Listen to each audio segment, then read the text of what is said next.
Hello everybody. So today's going to be about making a Drow guide, and the reason why I'm choosing Drow is because I was looking through my game history and thinking of a hero that I had multiple examples from, and a hero that I think had good games to use as examples to talk about. So today we're going to be doing a Drow guide, and we're going to be talking all about conceptual approach to Drow. Banana slam jam. I always think credentials are important. I've played a lot of Drow. She's one of my favorite heroes. 200 games lifetime, pretty decent win rate. So let's go ahead and talk about Drow. We'll go through skill builds first. So Drow is a nice kit. It's a very hard kit to use, but it's a nice kit. She's a positional-based right clicker that, because her ultimate makes it so you have no agility within when a hero's within 400 range. You have to like really kite your positioning in fights. So she's a great carry to practice your positioning as well as your itemization, because her only form of survivability and damage is all about her items. So we're going to be talking about her kit and how to enable her kit and how it works exactly in all stages of the game. So first and foremost, her frost arrows are an orb. So they make it so that if you right click somebody with the orb, manually, meaning you use the actual hotkey you have for frost arrows, you won't draw creep aggro. So that's a super important thing. Heroes that have this are Drow, Viper, Huskar, OD, and so you can use this to right click a lot in lane.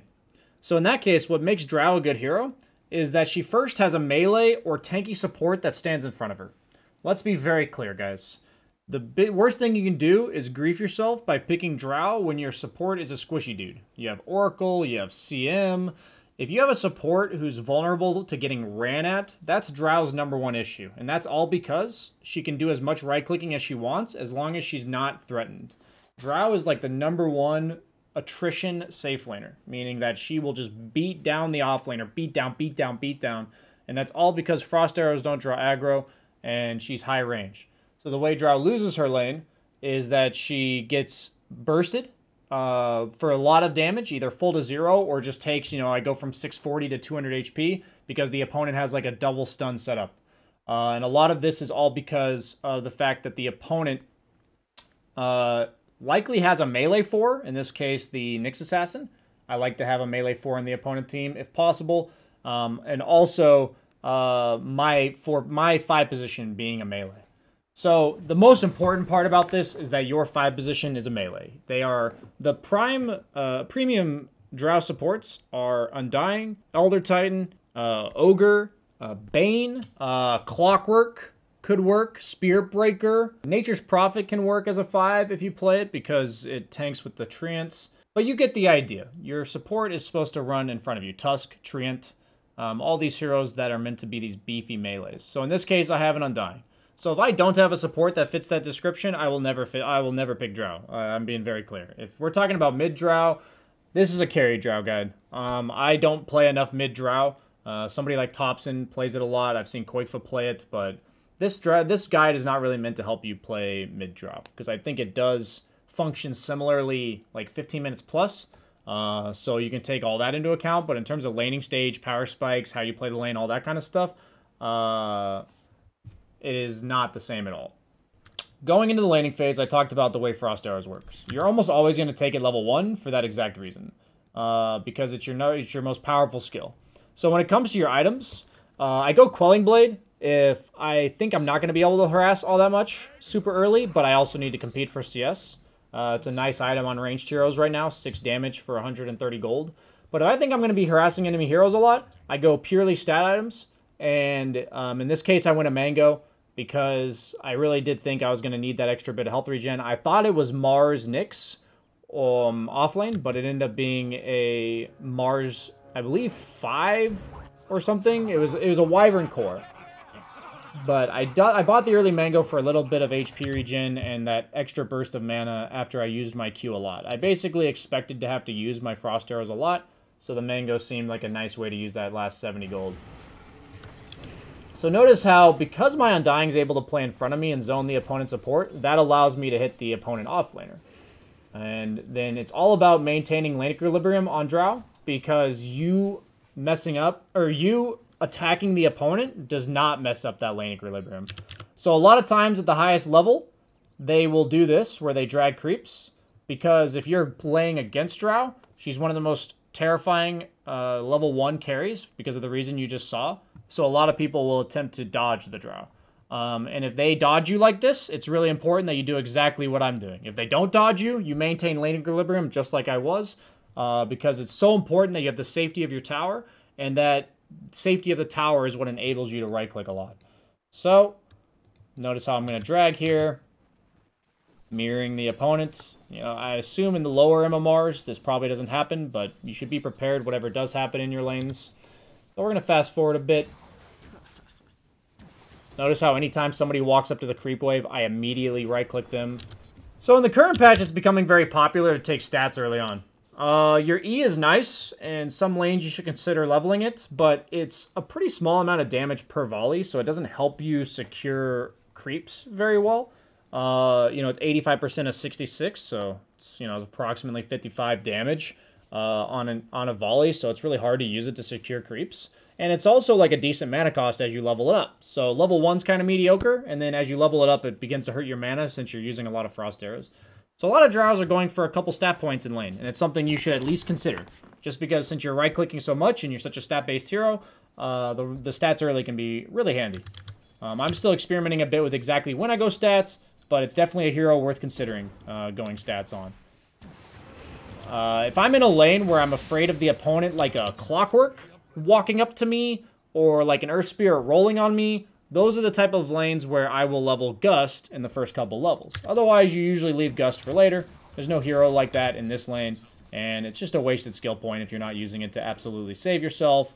Something like a Slardar that's going to run at you. Like I said, it's all about preventing the opponent from all-inning you for damage. Notice how, yes, the Wyvern is using your cube. I can't really do anything about that. And anytime they aren't using their cooldowns, I'm constantly pelting them with auto attacks. And my support's always playing in front of me. I'm constantly helping my support do anything he's doing. Drow usually enables her melee supports, not only because they tank for her, but she right-clicks the guy that's like trying to mess with him. So notice how Nyx is contesting the pull. He's been interfering with my Undying, and I'm constantly walking over to like try to help him as often as I possibly can.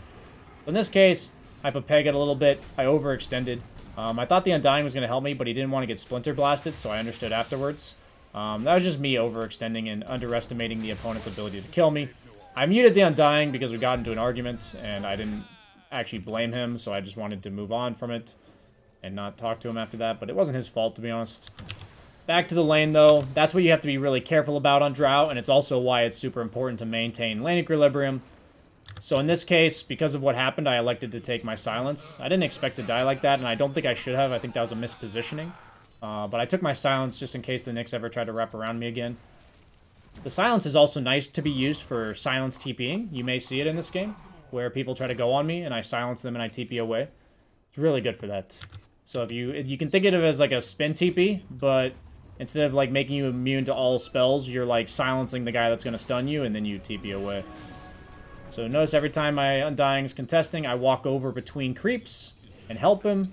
I'm emphasizing that over and over again because that's what Drow does in the laning phase. Super important that you do that. It's all about finding that thin line where you can help your teammate as much as possible, but you're not doing what I did over here where you overextend and get gone on. Notice how it's me consistently winning the harass battle and them consistently trying to kill me or like do a lot of damage to me at once. So I ended up leaving lane here. Drow's a hero that oftentimes around the level 6 will leave lane.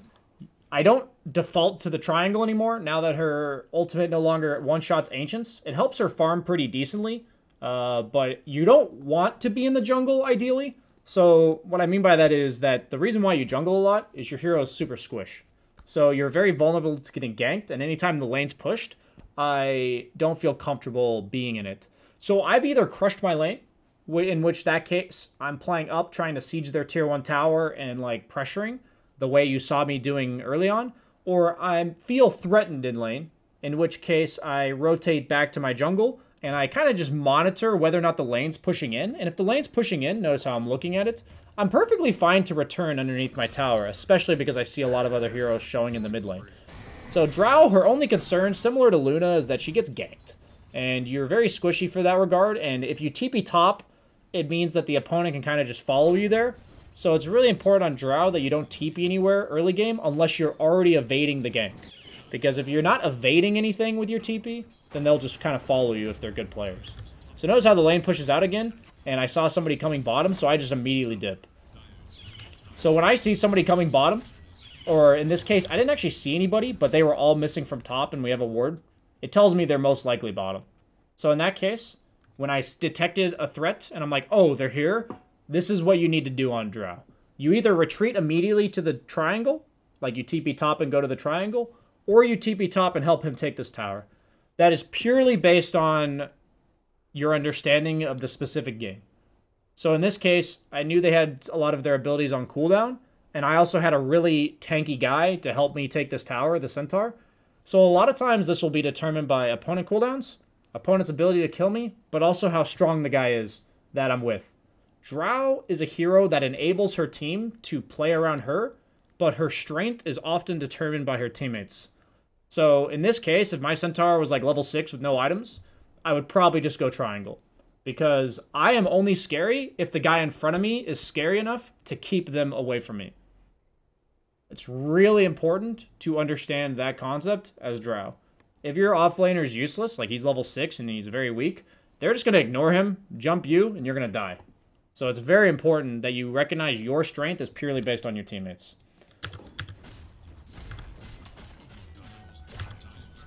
So, a lot of times I'll default to farming like behind one of my other heroes that is farming. Whether or not that be in the triangle. This game I'm not farming as much triangle because I have a TA. Notice how my Centaur is like ahead of me on the map. So when you have a Drow on your team, you need to recognize that she's always going to be behind her team. Always. Like on the map, her team is going to be in front of her. So notice how in this case my Centaur left, so I'm like, my farming path is retreating. Notice how I'm running away on my farming path. And I'm actually pretty scared here. And I'm going to TP away, but I actually get gone on by a Nyx here. I wanted that last camp, and then I was going to TP away. I'm kind of screwed now because TA was farming triangle and my TP got canceled. But this is all you can really do on Drow. You either have somebody farming in front of you, or you retreat with your farming patterns. So your first item is really important. Dragonlance means that you want to participate more by right-clicking in fights, but also sieging towers. Something that's really important to know on Drow is that when you have a Dragonlance, look at your default attack range. It's 625. Tower attack range is 700. So if you buy a Dragonlance and you give yourself 765 attack range, you can actually attack towers outside of tower range, which allows you to secure those early tier 1s. So notice how in this game, I didn't need a Dragonlance to secure early tier 1s, so I didn't go for a Dragonlance because mid lane was already taken, and top lane we took without the Dragonlance. So if you're going to go first item Dragonlance, it's almost certainly because you need it for the towers. It's nice for the HP, it's good stats, everything about it's a nice item, but Yasha is a more efficient item. So if you can go Yasha over Dragonlance, it's strictly better. So it's almost always Yasha. So we're talking about my items. I usually go at least 1 Wraithband, sometimes 2 on Drow. Kind of depends on how much I'm right-clicking in lane. It's like a decent farming item on Drow, but it's more about, since it's only 5 agility for 500 gold, and Drow's much of a stat hero, I only go Wraithbands if I'm right-clicking a lot. Opponents, that is, because you do have your multi-shot to boost up your farming. So notice how in this game, we're going to see it much different than the other game I'm going to show you guys. This game, because they have Mars Arena and Winter's Curse, it's really hard for me to ever walk in. My right clicks do not go through the arena, so it's something that I recognized just because of factors of the opponent heroes. I'm not going to right click very much, okay? So look at my skill build. It's all been 2 points of Frost Arrows for the lane, 1 point in silence, and then I just maxed out my multi-shot. So you have a bunch of different ways that you can contribute to fights, and the most important thing on Drow is that you are alive. Especially if you have a mid laner, such as TA, that benefits from the aura of your ultimate. A lot of people forget that your ultimate gives 25% of your agility to all of your teammates.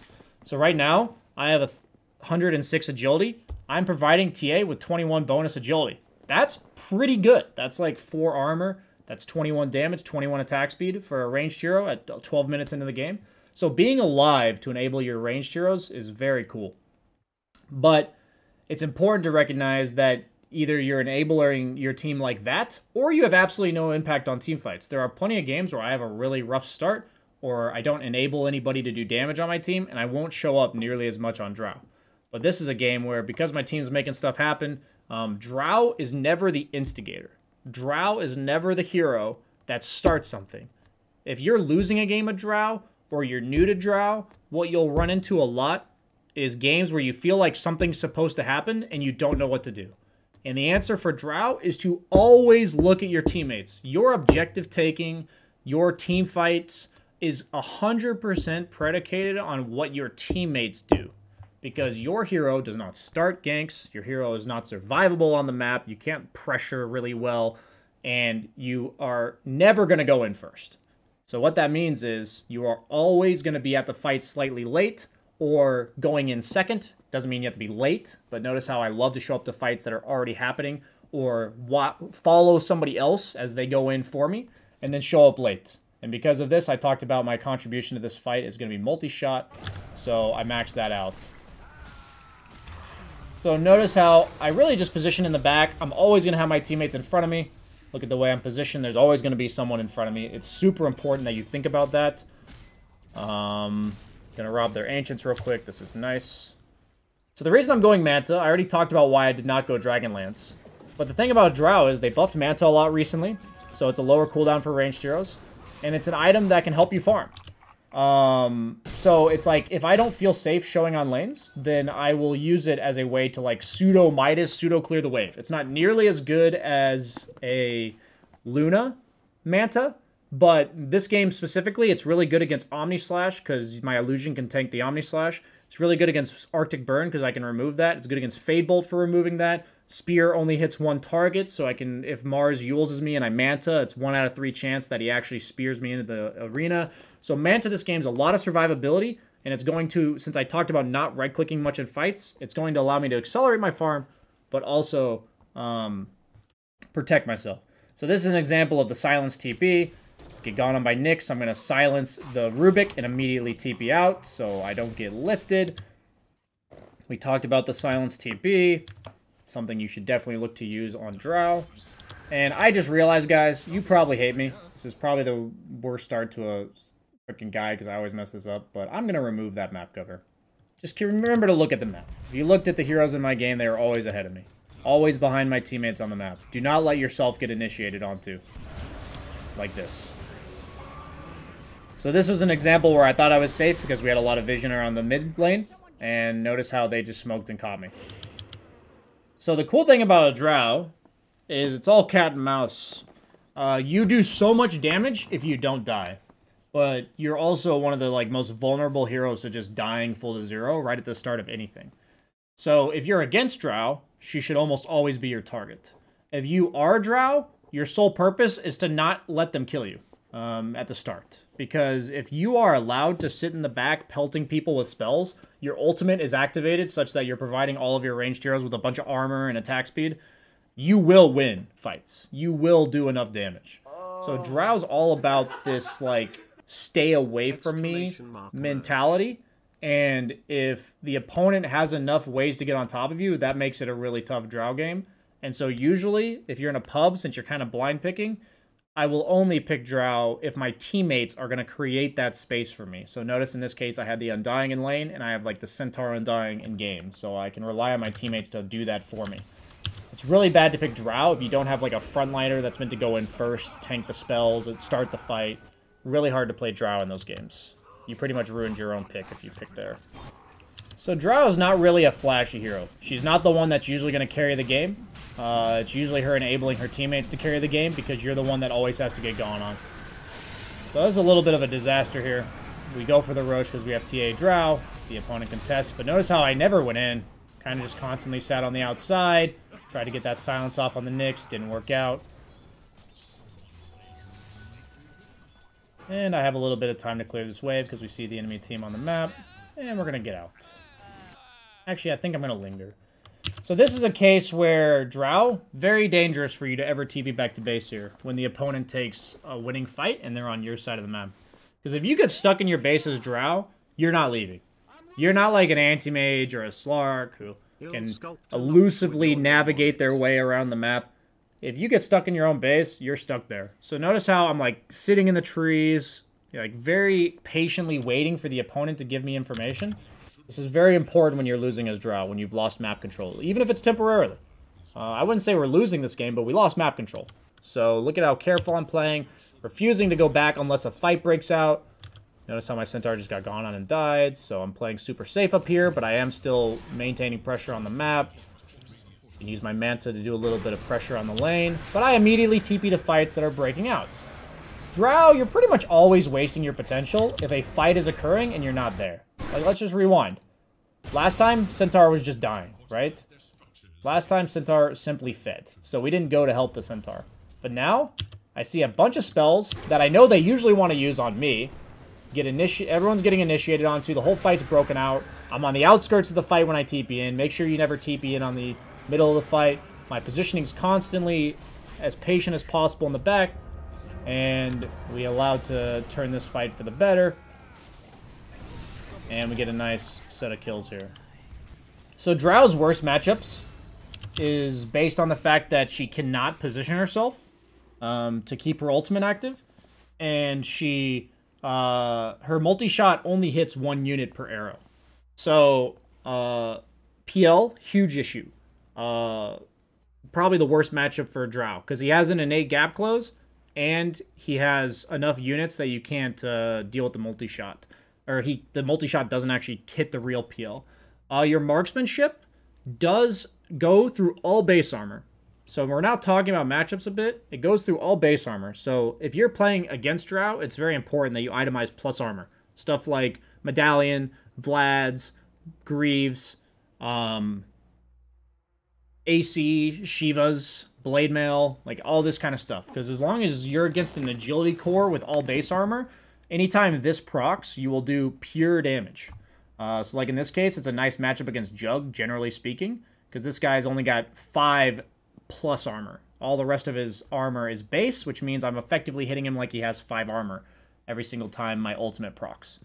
So Jug, even though he has Omni Slash, can be played around pretty decently if you're Drow, and it only becomes a real issue later when he gets like Scotty or Abyssal. I think Drow's become a slightly better hero just because of the Abyssal nerfs. It's all about a meta where the opponent can either easily get on top of you or not.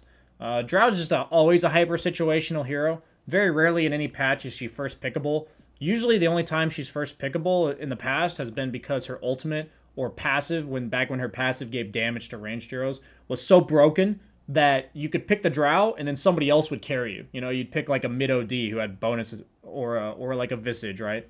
So just remember that Drow is almost never the win condition. If your teammates do not have a win condition yet, you do not pick Drow. So when I say win condition, Puck is an example of a ranged mid hero who's not a win condition. That hero's not going to carry you. Puck, Lena, that kind of stuff. I want somebody else on my team to take the load off so that I enable them to be a threat, which because they're a threat, I'm not threatened, which means I can do my job better in the game. TAs, ODs, Dragon Knights, ranged heroes that benefit from your aura are the ones that can like right-click, go in, and be the guy that carries you. That's when Drow flourishes the most. She doesn't need this, but it's a strong consideration when you're looking to pick Drow or your teammate is looking to pick around Drow. So a lot of heroes with base armor are really bad against Drow. So Terrorblade, Morphling, these heroes can struggle, but they also, like Morphling has an innate gap close. So if he gets like a Manta E-Blade and gets on top of you in fights, that's a typical matchup where whoever's ahead crushes the other. And like, because Terrorblade has 50 armor, but it's all base armor, you can do pure damage to him. And he doesn't have enough illusions to tank all your multi-shots. So it's like, these are the type of matchups where they can kind of go both ways, but those are when I really like to pick Drow. Heroes that rely on standing in place and Drow outranges them is really good matchups for Drow. Medusa is commonly countered by Drow. Heroes that have a problem dealing with the silence, such as like Faceless Void, Anti-Mage, Lifestealer, these are heroes you're good against really early, but then once they get like a couple survivability items as well as like a Scotty, you're in trouble. So these are matchups that are highly volatile, and that's why Drow is so important to have as few deaths as possible, and it's so important that you're able to keep people off of you, because there's a lot of matchups that are in your favor for a while, like Troll and Ursa, who struggle against silences. But if they get enough defensive items and gap-closing items like Blink Daggers, you're in trouble. Ricky's a bad matchup, but I love picking Drow against like the heroes that just never build to get on top of you. the Gyros, the Lunas, the Medusas, the Jugs, Terrorblade. These are my favorite matchups because they never eventually get on top of you. But it's important to consider that you still have a timing window against most of these heroes. So don't consider them like super hard counters. I wouldn't say Drow's matchups are exactly straightforward. It often has a lot to do with the other heroes in the game, your teammate's ability to protect you, and your enemy's ability to actually get on top of you. So the opponent has no innate gap close here. They have to buy blinks. They have to like invis in with Nyx. So as long as I'm around my team, it's quite difficult. So in this game, I think the primary way they find me is the Yules from Mars, the Winter's Curse, and the Lift from Rubik. So what do? I go Linken's. So what I think is I have to worry my primary threats. That's all I think about as Drow. My primary threats are the people who are going to initiate the fight on me such that the Jug can get on top of me. So no really item to deal with Nyx other than BKB. But the main issues I have are all single target spells. So I can also protect my TA when she goes high ground if I buy a Linken's and put it on her. So Linken's is my next item. If you can ever afford to go Linken's, it's such a feels good item on Drow because stat items are effectively damage. And she also runs out of mana, as you see, based on using my E to farm. So when it comes to the level 10 talent, I almost always take the 5 all stats. 50% Gust Blind is nice in theory, but usually if the guy's hitting you, it's because he's not silenced. Like he's getting on top. Very rarely do you silence somebody and then they get back on top of you while still being silenced. So I think that talent's kind of a bait. I pretty much never take it. Pretty important to consider there. So just look at my positioning constantly in fights, playing behind my team, letting them go in for me. It's never anything fancy on Drow. If you're remaining alive, throwing out some spells, you're doing your job in the game. It's really that simple. It's not a very obvious presence. Your presence is that you're constantly a scary threat. If the opponent's ever forced to retreat, you have immense amount of slow and just damage to fuck them if they keep trying to run away. So it's all about letting the opponent go in and then realizing they have to retreat and you pelting them on the way out, and then you win the fight that way. But notice how I'm always letting my teammates go in first. Always, always, always. Being very patient, letting the fight start. Because of the Mars, you see I can't right-click all that much. And you're going to see my level 15 talent. I'm going to take the multi-shot cooldown. Why? Because I'm not right-clicking all that much. I'm mostly using multi-shot as my source of damage. Notice how I'm constantly in the back. Constantly chilling. I turned around thinking it'd be okay there. Ends up backfiring. Usually, once they get on top of you as Drow, it's a bit too late. Hurricane Pike's not exactly reliable this game because of the way they catch me. If I'm in Mars Arena, I kind of just die. I can't Hurricane Pike out of that.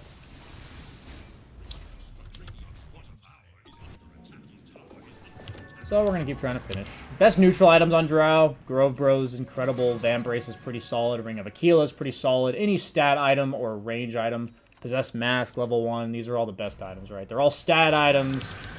Even mana items are nice, like Arcane Ring early on, so you can spam your E a bit more for farm.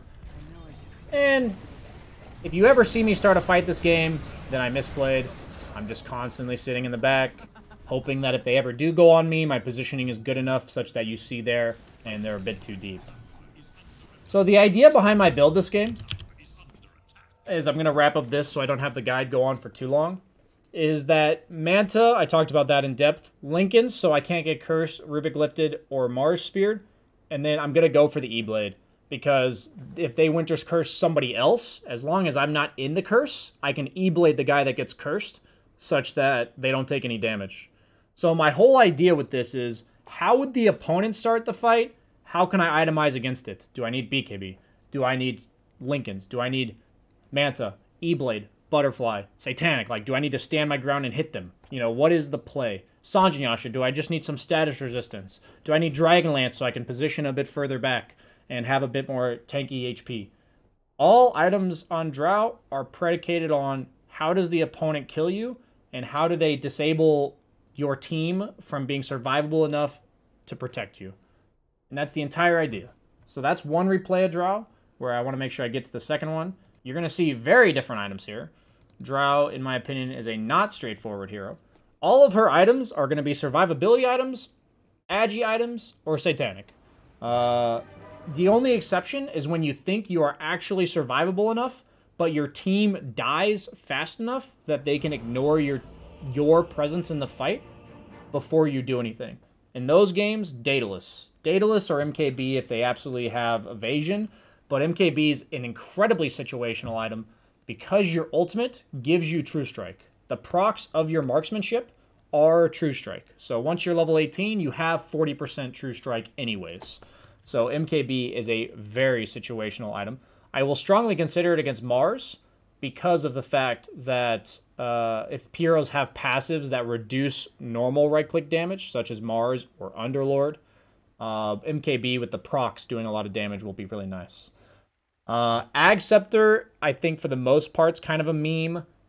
You have to do it if you're against Phantom Lancer, like Ag's Mjolnir. I think if you pick Drow into PL, that's one of the worst matchups in the entire game if you got stuck there. So if you're going to consider picking Drow, you probably want PL banned or the enemy to have already picked their carry. That's pretty much all there is to it. So up to you there. But if you're against that type of lineup, you might have to do it and hope for the best, but you probably are going to lose anyway. In those type of matchups, if you die once, you usually lose. So notice how we have a similar recipe here. My guy last picked TA, which is quite nice. This is kind of the premier mid hero of the current patch when I made this video, but really any ranged hero mid that right clicks can be really nice. I have a Treant 5 who's going to make space for me in the lane, and then I have a Mars who's going to make space and go in first in the team fights. Very similar recipe, very different laning items though. So I went purely HP as much as I could this game. I didn't go for the Slipper of Agility because I'm against the Skywrath. I blind picked 3rd, 4th round, and I'm dealing with a Centaur Storm that got picked at the exact same time as I did. So it's quite a scary matchup here. And this is a game where it's very different than the other game. Notice how in the other game, I was solely focused on my positioning, right? I was like, okay, make sure I don't get gone on by the Yules, blink Mars. Make sure the Wyvern doesn't curse me near my teammates. In this game, it's no such thing as positioning. I'm against Storm Spirit, Centaur. Storm Spirit can zip me from anywhere, and Centaur makes his entire team hasted, right? There's no such thing as sitting in the back of the fight and making it so the opponent can't go on me. I would have to be so far back that they could still go on me and my teammates wouldn't be able to help me. So, with that in mind, what do you think I'm going to build this game? Think to yourself. You know, if that's the idea that you have going into the game, what items would you build? Super important question to ask yourself when you're trying to learn this kind of stuff. So notice how I went for an E this game, thinking I could do a little bit of damage there. Might have even been better just to do stats. But in this lane, my concern is that I get W'd from the Skywrath Mage, and I get stomped by Centaur. So I'm going for the wand to stain a little bit to make sure I'm like topped off as much as possible. But then I'm going straight for the boots because the move speed in this lane specifically is really important. Wyvern Nyx, boots didn't really help me that much. If I'm against like a lane like this that's kill threat, a hero like Slardar, I will prioritize boots if I think I absolutely need them. I would prefer to not go boots though. But in some lanes, all you got to do is worry about dying, which in this lane is the case. That's life. So notice how the lane's pushed out. My support. If you're trying to properly support a Drow, you need to decide whether or not your Drow feels comfortable with the lane being pushed out. If the opponent has kill threat, your Drow does not feel comfortable having the lane pushed out. So notice how the tree, he can either play with me because I'm super strong anyways because I'm a Drow, or he can look to pull to fix the lane. And this guy was a really good support player. So he did the right call where I'm scared of their kill threat. I don't want a lane further up in the lane, so he pulled for me. Super important to maintain lane equilibrium as Drow as often as possible. Notice how he's constantly trying to go on them, and I'm helping him. Very important. He overextended a bit there. I don't think I could have done anything. This guy was really good, though. Look at how aggressively he's playing for me. This is what a Drow wants, okay? If your support dies 3 times in lane, but you're allowed to farm his Drow, you're perfectly content with it. I want to be very clear. So this guy could have fed 2 or 3 more times for all I care. Look at the way he's playing. It's enabling me so much to play the lane the way I want. It's a lane that I think should be really tough for us, but the way he played it to enable me made it a lot easier. And even though it was hard to get CS early because Centaur out-base damages me and the lane was blocked into my tower, so it was pushed out, I was able to have decent farm after the laning stage anyways. So on Drow, when I buy treads, I almost always go for the Band of Elven Skin first. She's a relatively low base damage hero, and the 6 damage, 6 agility is just so nice. 6 attack speed, 6 damage is so nice for Drow in comparison with the Glove of Haste. Almost always go treads, hardly ever go phase boots. In this game, because I needed boots so early, I skipped Wraith Bands. You know, we talked about what Wraith Bands are for. I feel like I'm constantly pelting the enemy. If I had to rush boots, why would I go double Wraith Band when I can just pay 900 gold for treads? That's how much about a Wraith Band is, or 2 Wraith Bands. So in this case, I just opted to skip Wraith Bands. Makes sense, if you think about it. Moving on. Notice how I am having mana issues. I also expect to constantly have to pelt this guy with my Frost Arrows, and I'm also expecting to probably leave lane early, so that's why I went for the Sage's Mask here. In this case, Skywrath Mage has left, so notice how we're being very aggressive when Skywrath Mage is not here, because he's the one that instigates the kill. Centaur's never going to get on top of me without the Skywrath Mage silence to slow me. So we get the 6. We're going to constantly be aggressive on this guy. It's really important, if possible, to contest your lane as Drow. I talked about how you don't mind jungling when you're 6, but you would much prefer to keep your tower alive, because you're worried about retreating to the triangle. And in this game, since I also have a TA, just like the last game, my triangle is most likely farmed. I don't really have a backup plan. This is the type of game where if I died like 3 times in lane, we just lose. Like, we actually just straight up lose this game. So it's really important as Drow that you understand your timings and such are much more fragile, also based on whether or not your teammates are going to take the safer farm. So I really want to occupy bottom lane as long as possible. If you don't feel like you can occupy bottom, and you also don't have a triangle farmer, it's always good to retreat to the triangle. But similar story as last game. These are the ideal Drow games. You know, I've drafted myself into good Drow games, even like based on my teammates, not based on the opponent. This game I got blind picked at the same time, very bad matchups. So Possessed Mask is the fucking dream. Notice how I'm doing the same thing I did last game, where I went to the jungle, but then defended my tower. I see opponents mid, so I feel safe to continue sitting underneath my own tower. I call for help, knowing that if I want this guy to get booted out, I need to kill him, or I need help killing him, so we got the rotation. Drow is one of the best carries to rotate for. Let's be very clear. My contribution to your gank is way more than the average carry. So if you have a Drow on your team, you should definitely consider looking to help her if she's like not feeding. Like if Drow's already gone on, almost dead, not a good hero to help. But notice how the guy was being really aggressive, potentially going to dive me later, and my team made a really good proactive play. So really important to think about Drow that way. She's got like a constant slow, and she dishes out a pretty good amount of damage. She can help you turn for kills. Last time we talked about how I TP'd top to my Centaur.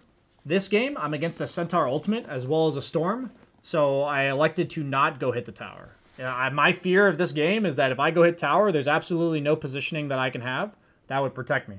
So instead of leaving lane by immediately TPing to top and taking the tower, I TP'd to the safest farm on the map that was available. Ideally, be the triangle. But if you look at the map, the TA's been farming the triangle. They even warded the triangle. And now that my TA's dead, it's a bit different. But I TP'd to the safest farm that was not taken yet.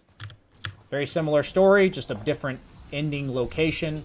Possessed Mask is literally the dream in this game since they had so much harass. This is a situation that's really nice. Since Storm's my primary threat, if my team can start the fight before me and I get the information on what Storm's going to do without him zipping on me, it's like if I'm hitting a tower and I don't know where Storm is, that's really hard for me to ever play because he can just jump me at any point and I have no idea where he's coming from.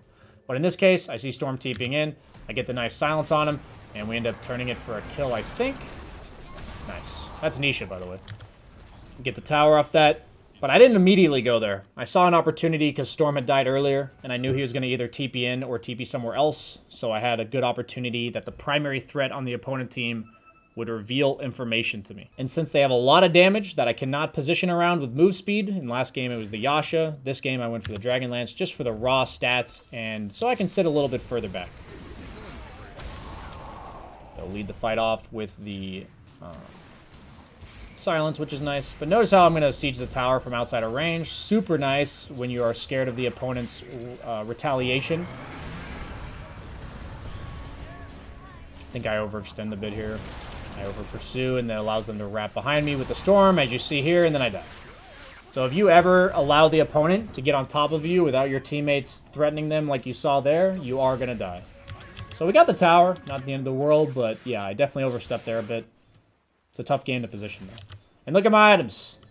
There's no amount of positioning that will save me, guys. And I am certain of this. So instead of going the Manta Lincolns, I went Dragonlance BKB. That's just how it is. Same story as last game in regards to how I execute team fights. But in regards to how I make it happen, the items are incredibly different. So in this game, since my whole purpose in the game is to stand in my ground with BKB Dragonlance and right-click people, they don't have any way to stop me from doing that other than killing me, but that's why I'm buying BKB. Obviously, look at my skill build in comparison to last game. I didn't max out my multi-shot. I took a bunch of stats to make sure I'm as tanky as possible. Guess what level 15 talent I'm going to take, guys? Wow. I'm going to take the 10 agility, not the multi-shot cooldown. So notice how I'm very patient, constantly waiting for the fight to break out. I was very proud of these two games. I played quite well. I haven't been playing this consistently well recently, so very proud of these games. Maybe you guys can be deceived into thinking I'm always playing this well. Notice the map. Always in the back. Always in the back. Even baited out some spells here. Probably was a bit overzealous by me there. Might have gotten me in trouble, but got my BKB now. We're still chilling. As I mentioned in the matchups, Luna's quite a nice matchup for Drow because you're both ranged heroes, but you outrange her, and she never gets on top of you. So every fight is me showing up late, hoping to clean up. I think I killed both supports and TP out here. Notice the BKB paying off. Peace, nerds. So we're going for the Hurricane Pike. It's really nice against the Skywrath Mage combo, as well as the Ancient Apparition combo. And they don't have anything like the Mars Arena last game that will prevent me from force staffing.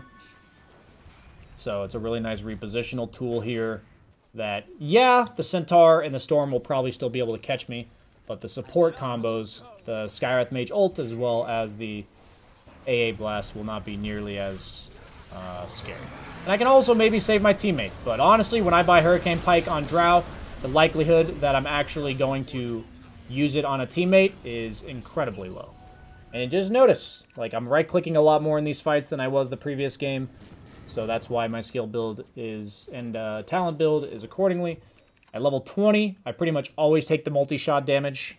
I think the gust cooldown is just underwhelming, to say the least, unless they buff it between now and the time you watch the video. And then at level 25, it really comes down to whether or not I'm the carry. If I'm the carry, I take the 12 marksmanship chance. In this game, I have a TA, so I take the cooldown reduction. Because I'm more about surviving, using my utility to buff her up and remain alive. So it lowers the cooldown of all of my items, of my multi-shot, of my silence. So it's mainly for the items that I think Drow takes the cooldown. I very rarely buy Shard. I think it's okay. It's a pretty solid Shard from Roche for the current patch if you get it from Roche. But I would say I very rarely buy Shard unless I have absolutely nothing else to buy. But Drow doesn't really flash farm, and she needs every bit of survivability that she can get. So it's not as much the fact that the Shard is bad, it's more so the fact that you just need other stuff on Drow. So most times I will not take the Shard. For this game, because I'm going to get gone on, I just want to be able to stand my ground. So I don't take the... I don't get a Satanic, though, because I'm against Ancient Apparition. I don't think that's the best way for me to stand my ground. So I just go stat items. I just go for the Butterfly to make myself stay alive as long as possible when they initiate onto me. Notice how I backpacked the Possessed Mask and then took it out once I lost some health in the fight. Something you can often do with any lifesteal items on Drow in the jungle. The neutral items, that is. Paladin Sword's the freaking dream this game, since other than AA, they have so much harass and even just taking damage while I'm hitting the Centaur. A really nice item here. And I really emphasize, I know I've said it already, but notice my role in the game has been no different, but the way it's been executed is so different.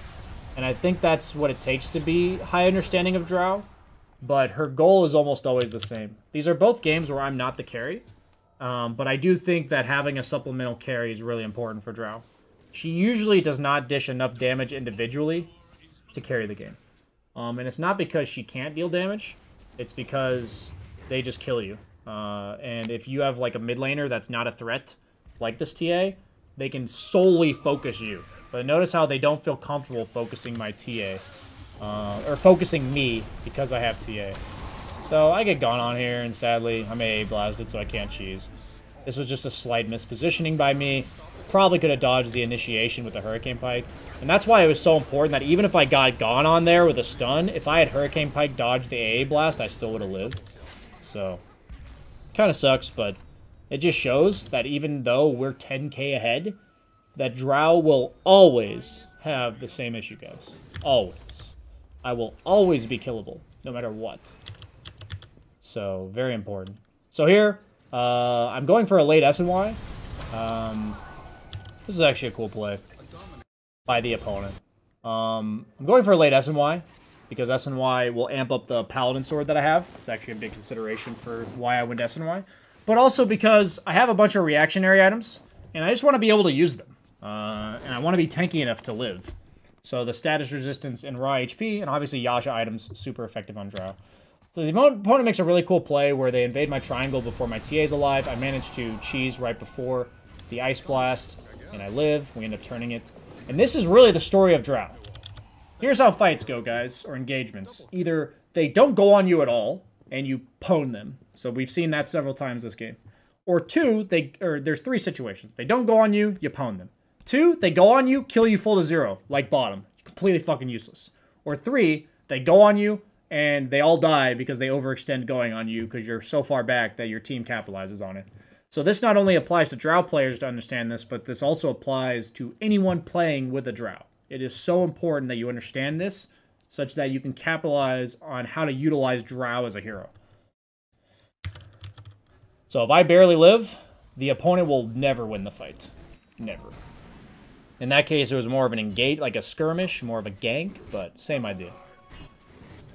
So I only felt safe to be on the map because I had BKB and AA was dead. So figured I could stand my ground against anything. I think I might have supposed to gone Sange first this game, just for the raw HP and status res, but the Yasha always, always feels better. So, just gonna follow my team around the map, and that's really all there is to it. You're seeing very similar stories here in both games.